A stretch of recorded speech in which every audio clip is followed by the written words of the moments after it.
Russian cybercrime group is threatening to attack anyone opposing Russia's invasion of Ukraine. Conti announced on its webpage that it would retaliate against Russia's opponents. The group has been blamed for numerous ransomware attacks in the U.S. and Europe, including attacks on more than a dozen American medical and first responder networks.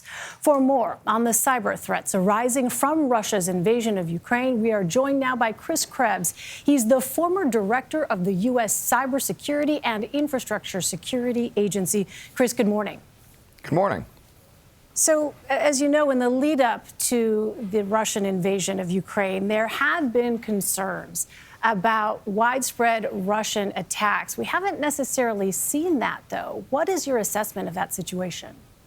That's absolutely right. And many, I think, in the cybersecurity community are surprised. It should have been part of the initial invasion by Russian forces to shut down internet and telecommunications so that the Ukrainian people could not share what's happening in the country. And as President Zelensky said, the truth is their weapon. And the iconic images, the legends that have been born thus far in the last 48, 72 hours are all on the Ukrainian side. And so I think the Russians have made a strategic error. Now they still have time and space to make changes and lay down an information blackout or blanket in the coming days.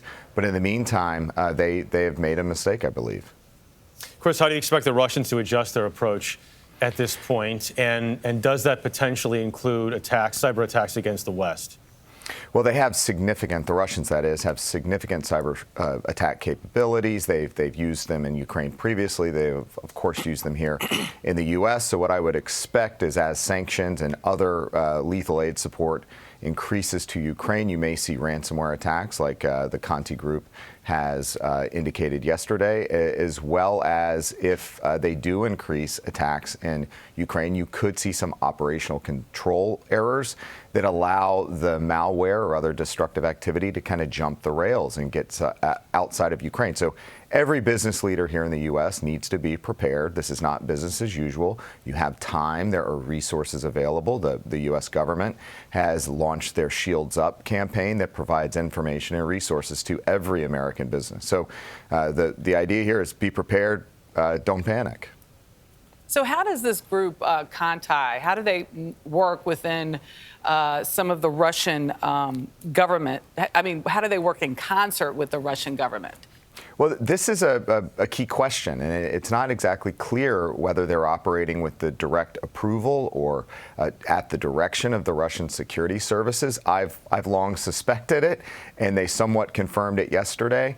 But there has been some operational consolidation of these ransomware and criminal gangs over the last several months, and it's possible that the Russians have developed a strategic cyber capability that can do their work for them in a deniable, reversible way. So it's possible that they could unleash the hound, so to speak, using ransomware groups. Okay, Krebs, thank you very much. I think it's so interesting that he says the Russians, he expected them to shut down the internet in Ukraine, and they didn't, which is a mistake for them, I guess. Yes. Which is why we're seeing some of these images and videos over the past couple days.